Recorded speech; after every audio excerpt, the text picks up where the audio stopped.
a good show to watch because I gotta tell, I gotta be honest, you know, watching so many tanks in the meta in the jungle, it gave me a little bit tiresome, exhausted sometimes, right? I know, same. Having a different flavor of ice cream, the assassin back to the meta is just absolutely awesome to watch. And here comes the ban, the Valentina.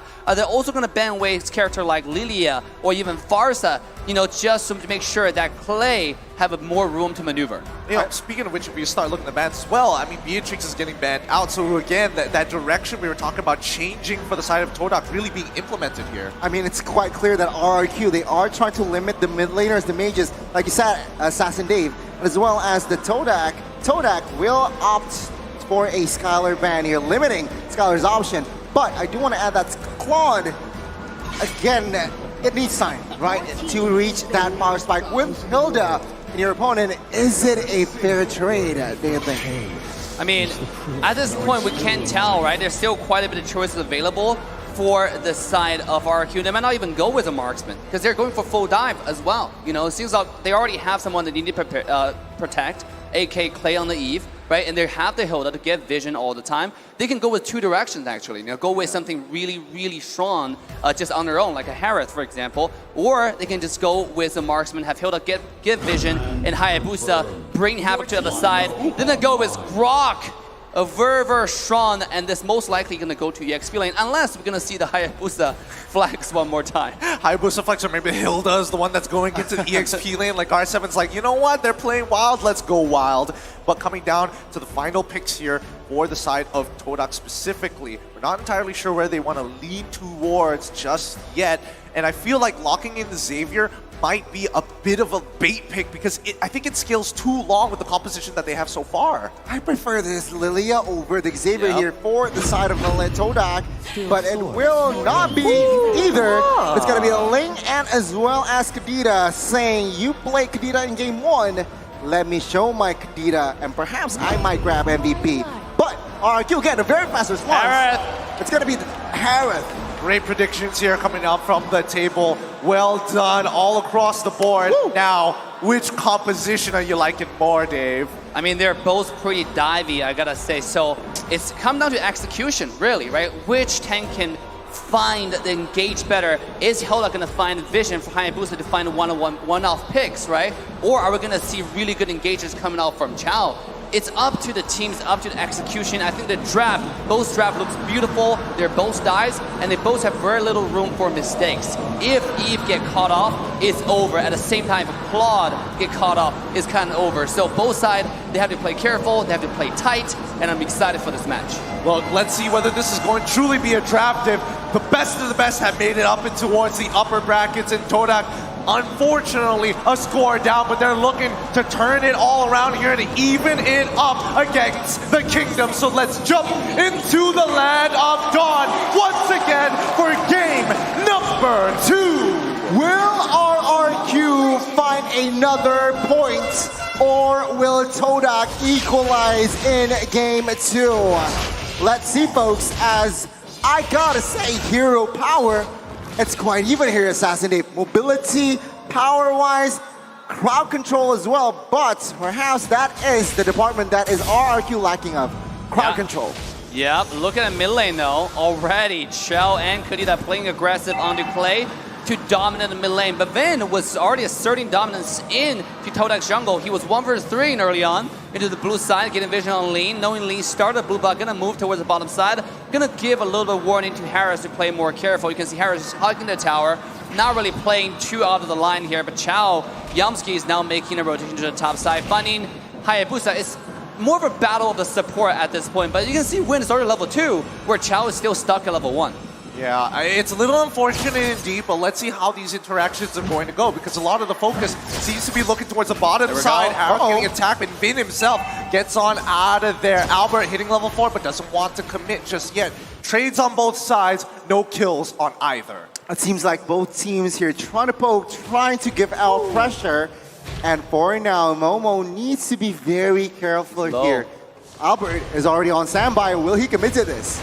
I mean, this is a tower dive right here, right? Albert coming in. Oh, maybe he should just go for the gold crab.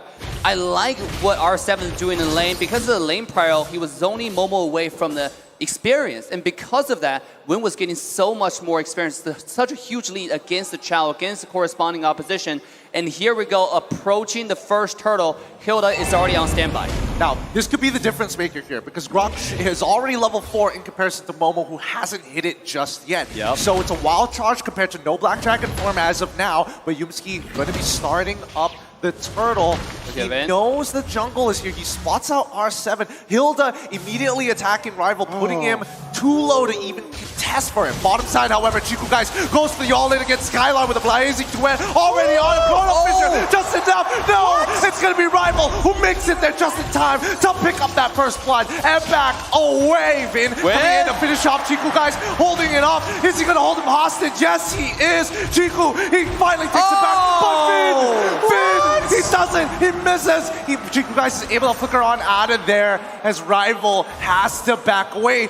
Nobody took the turtle in that time. He has the game sense, but he just misclicked that perhaps. But yeah, I mean, Rival he has no retribution earlier. He was forced, but now it seems like they are ready to set up and take this first turtle. RRQ, can they respond to this? Albert will not be able to reach there on time. Yeah, both assassins are just farming right now, but look at Vin, again, still providing a lot of vision on Chao and everybody on the map. We know Ling was doing the turtle, but here we go. One thing I do want to mention, the kick!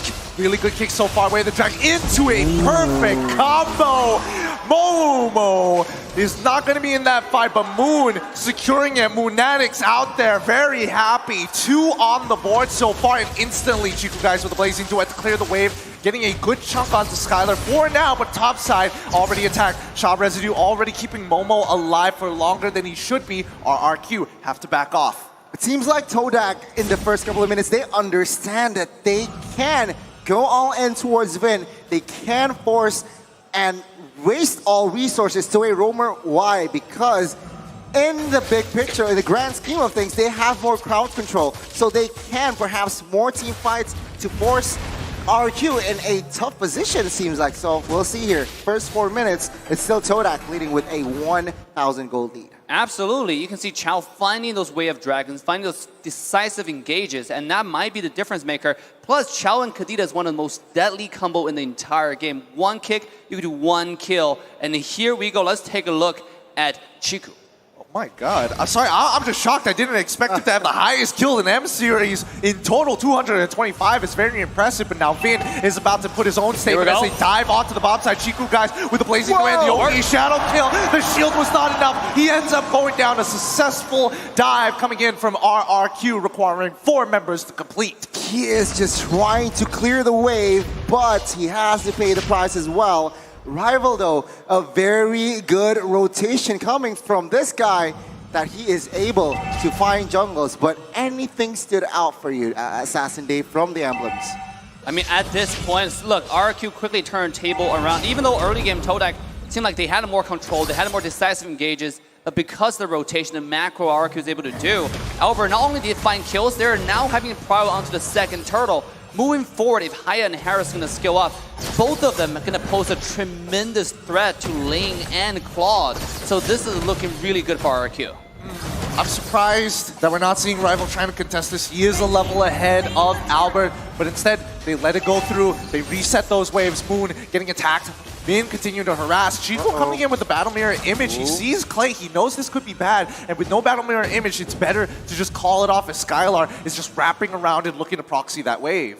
It seems like, again, from the items here, Claude has not reached his power spike just yet. DHS only Golden Staff is on its way, but after that, I expect TODAK to be more active, to find more pickoffs. But take a look at that. Way of Dragon does not really connect, and do remember that Clay is on a flicker, not on a purify.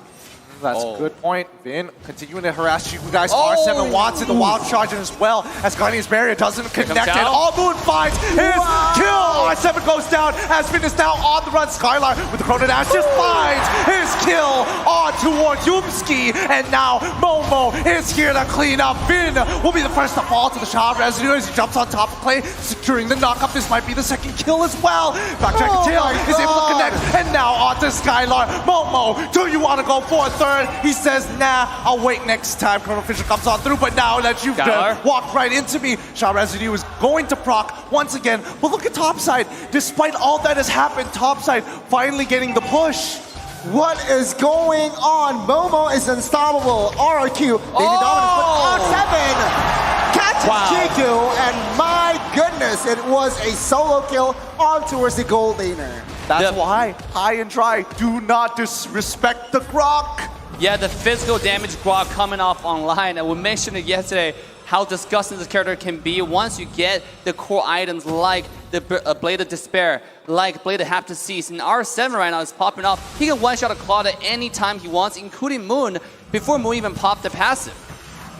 Does this mean we're expecting to see Winds of Nature first item build? Question mark? Maybe, but Yumski on the other side already secured Dreadnought. So again, it will negate the damage from Albert and as well as Vin. Also, R7. But we are seeing now RRQ setting up. Oh, Finger attack. No. The real one manipulation comes out just in time, but Momo is now here to help. Clay is dead, and Rival is popping off. He's jumping through, but Momo continuing being the consistent source of damage. He's already found his killing spree. He finally dies to R7 at the end of the day, but the damage has been done. 2-for-2 trade. And now Rival once again in that 1v1 against Albert. Okay, Shadow Kill. He passes it over to the Turtle, forcing him to take his quad shadow out of there. Skylar still wants as he drops down the Chrono Force. Moon ends up dying before he could lay waste on the enemy jungle. Turtle falls into the hands of RRQ. RRQ with the favorable trade. They got the neutral objective, and finding Moon was a very, very crucial kill. Now, 5-minute, 8-minute item checks. Assassinate, what's going on? At this point, you can see Hayabusa already ramping up, have the Hunter Strike, going for the Blade of Despair. This guy's 1,000 gold ahead. Just a minute ago, he was about like a few hundred gold behind. So because one team fight, he's able to find those good kills and beautiful placement on skill 2 on the Quad Shadow. Right, hiding in the bush. I don't think Moon saw that coming. Here we go. Here comes the kick once again, but the real world manipulation as well as Chrono Fisher has been dropped. The Salmon Forest, can he get out of there? Skylar's still alive, but it's a little too late. They find a 1-for-1 trade. And the Petrify coming in. Skylar got hit again. He gets locked and he's gone. And the Quad Shadow onto Rival, securing his kill. It's too much damage. Unstoppable. R7 not even participating in the fight. A 4-for-3 trade in favor of RRQ. The birthday boy does it again, and now Momo in a 2v1 situation with the passive so sustainable. And my goodness, he almost won that trade. Momo's life for hire protects the wave and still protects the tier 1. Momo is absolute monster at this point. He is building damage. He just finished Hunter Strike.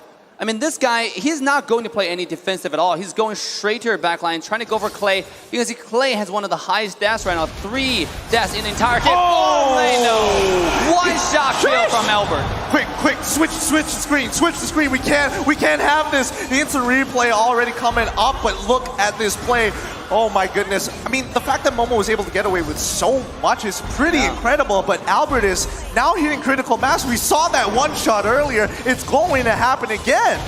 I mean, at this point, right, RRQ, they are just having fun. It's not over though. It's Lord now has spawned RRQ again, looking for a setup. 4-man rotations in the river area. Can TODAK smell this? Because if they overextend RRQ, they will punish you. And as of now, the tempo and pacing has gone down slow yet again. You gotta give credit to TODAK for, despite the pressure, they're playing very tight and very close together. Oh, look at the team fight here in mid lane. Oh, he's breaking out. Kadena has already found the kill on towards inside, but Yumski does not find the angle for the way of the dragon. Albert jumping in with the quad shadows, but here comes Chiku, guys, with the blazing duet. Real world manipulation is out, but Momo, does he want to press the advantage? No, it's too close to the tier 1, but R7 says hello, as his power of nature is going to deter Moon from getting any closer. very clean execution and setup from both teams. No casualties just yet though, only Vin. But now it seems like both teams, they are focusing on that Lord. With the man advantage, TODAK will have a slight edge. But even so, RRQ, they are not letting this Lord for free. No, back to what I was saying regarding TODAK, you gotta give them credit for playing so careful and so organized. The Chow Kadita combo has proven to be very, very effective. Every person they find is the kill. It's very, very brutal and deadly. That's including Vin, the tankiest character in the entire game right now. Even Vin have to respect this combo and play more safe at this point. I think what I'm stressing about right now is the fact that Skylar, despite getting hit by double petrifies all the time, was still managing to hold out with the Xamarin Force, and I just saw him purchase the concentrated energy. So, with this being said, let's see how this Lord situation is going to work, because the side lane's not falling into the favor of TODAK. The way I see it, I mean, Yumski, he has 3 targets, right? Either Albert, Skylar, or Clay. But please keep in mind that Skylar has Purify, so that just eliminates from 3 to 2. Albert quite hard to catch, and Clay is perhaps the only viable target for Yumski to catch. Other than that, it's just, I guess it's not really relevant, but teamfight perhaps will go ensued now. Yeah, again, as Assassin Day mentioned, just really organized coming in from TODAK. They're really not pressing or forcing this.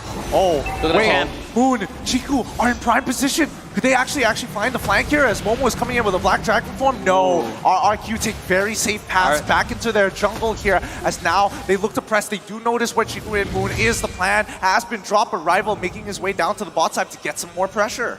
And that's the power of Link, right? Like when it's in a stall, when it's stalemate, Link can always go to the side and split push. But this is RRQ taking advantage of the split push and starting the Lord. It's already getting low. Real One Manipulation is down. Kadita uses the rough play.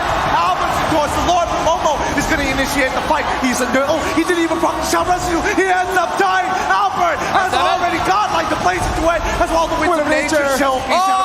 It's just enough to secure the kill. Rival unable to get Albert, who's already in purple buff side. Rival, can he find this kill? Yes, he can. Gets one. Uses his ultimate, gets the knockup play. Oh, it's a double. Albert here to finish him off, but no, I'll let you live. You prove yourself worthy. The last man standing finds a double for TODAK, even though the neutral objective falls in the hands of the Kings of Kings. They managed to have some slight compensation. Let's see, with this Lord push, here we go. Can RRQ break it into solo kill? Moon getting, oh my god, the passive is still up for Moon. Oh my goodness, I can't believe it. 1 HP. I guess that's a message to the rest of them. Is he going to do it one more time? Momo this time. He can take the damage. With Lord already pushing it down towards the bottom side, the waves are in trouble as Momo is willing to give his life up for higher. Albert now in trouble as Rival chases him down, secures him with the last crit, and a killing spree on the bottom side. Momo's still alive. Blazing Duet already down, and that is going to be that Lord push. TODAK has equalized. Take a look at the gold lead now. It's basically 0. And RRQ, they have the advantage space-wise, but economy is just a balanced game. Assassin Dave, what do you think? Just now it's more of the game for the team by RRQ to lose, because I mean the Hayabusa really play a little bit too aggressive, right? Using every single skill possible just to force out Momo's skill, Momo's ultimate, when no teammates is nearby. So Ling really just take advantage of that, got him low and forced the ultimate off and finish off the kill. That turned everything around, because then his teammate found himself alone, easy double kill, go to the pocket of TODAK. Let's take a look at items and farms. Hayabusa is 4,000 gold ahead. Elber is dominating this game. I mean, take a look at Harith and Claude, right? Both gold laners here.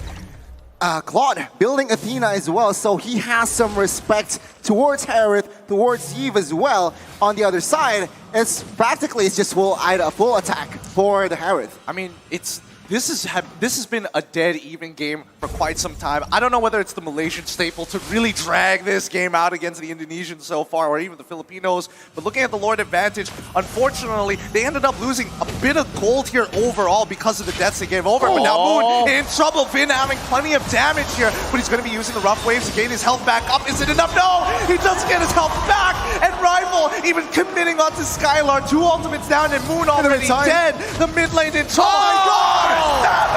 7! What a wild charge! And now Momo turns it around. get his team out of there. We need to reset.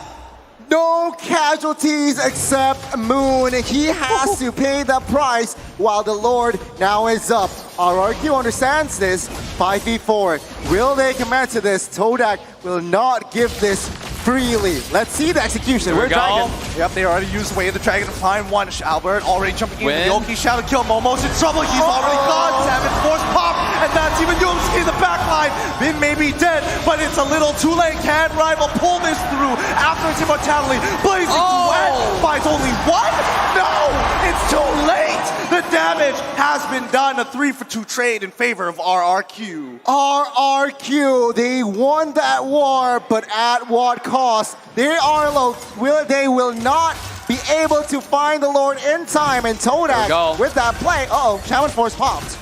Oh, Skylar. He's dead. He just soloed Chiku.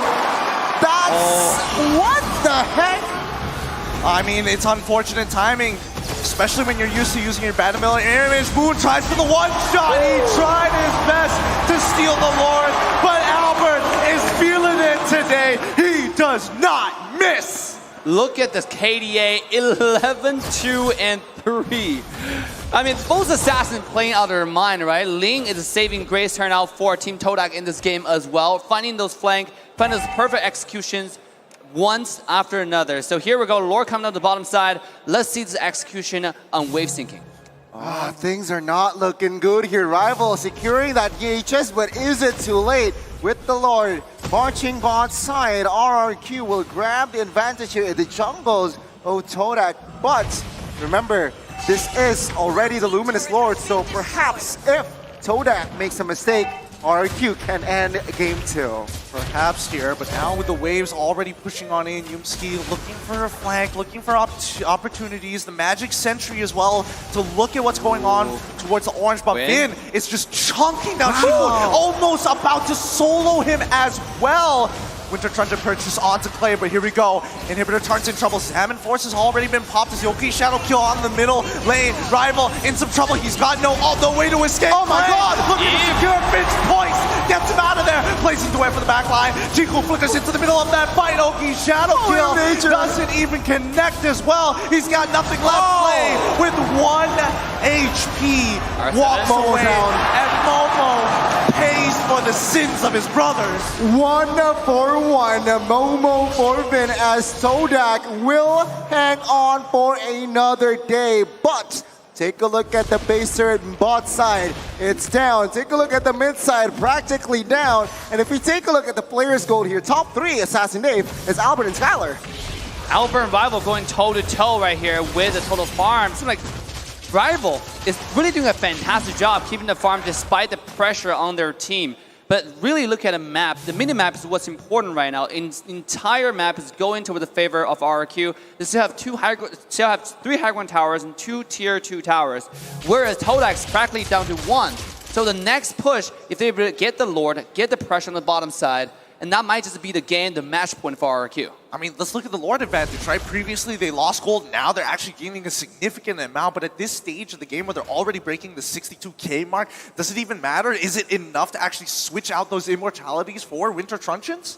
Maybe. I mean, immortalities and Winter Truncheon, they are crucial at this stage. Remember, Gideon, 20-minute mark. Yumski bought a brute force, perhaps to add more movement speed. But again, with the composition, it's just... yeah, he needs to target Clay, and mid-turret will fall. Now, Lord will be up in the next 5 seconds. Will TODAK?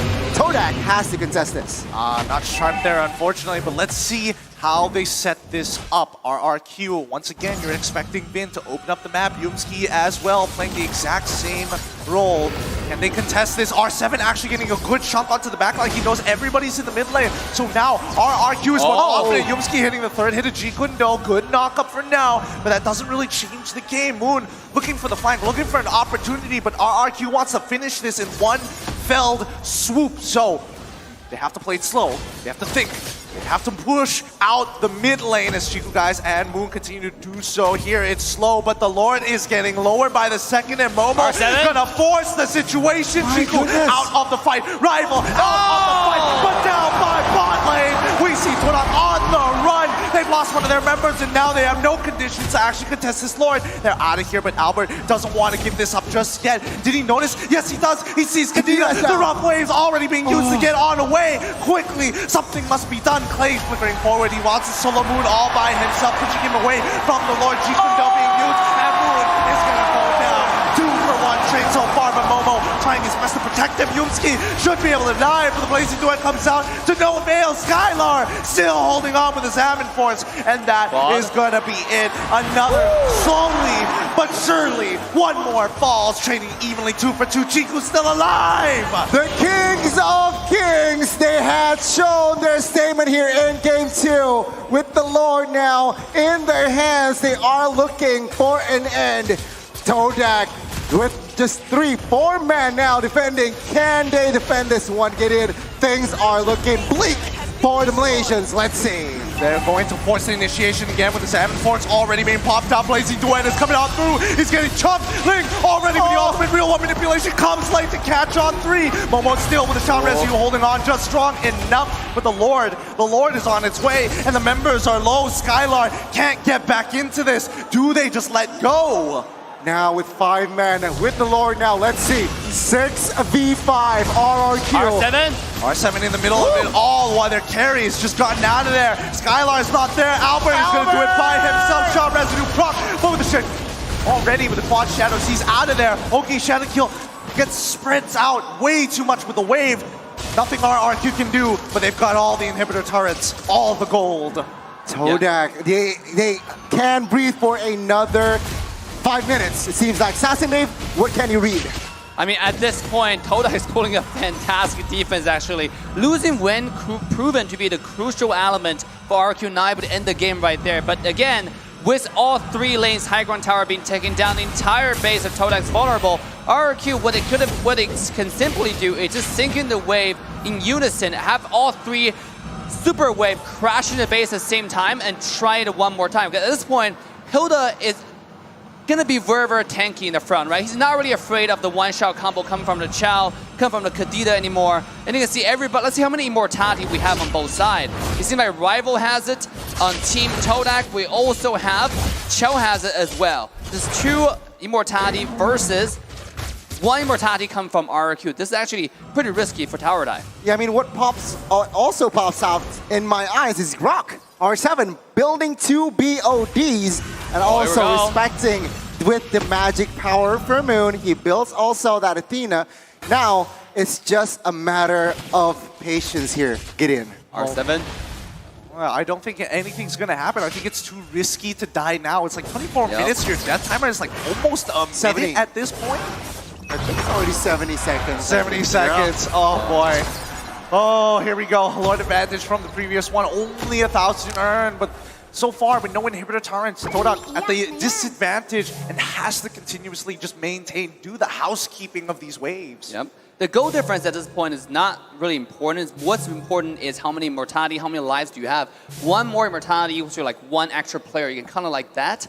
And in this case, TODAK, the reason why they're doing such a good defense is because they have so much immortality coming up. And here's a last Lord. Whoever positioned better for this one is going to be the winner of this game. To be honest, even though TODAK is looking like they're really behind on macro side on the minimap, but if they're able to win this fight, they can end the game in 1 push. Right? Yeah.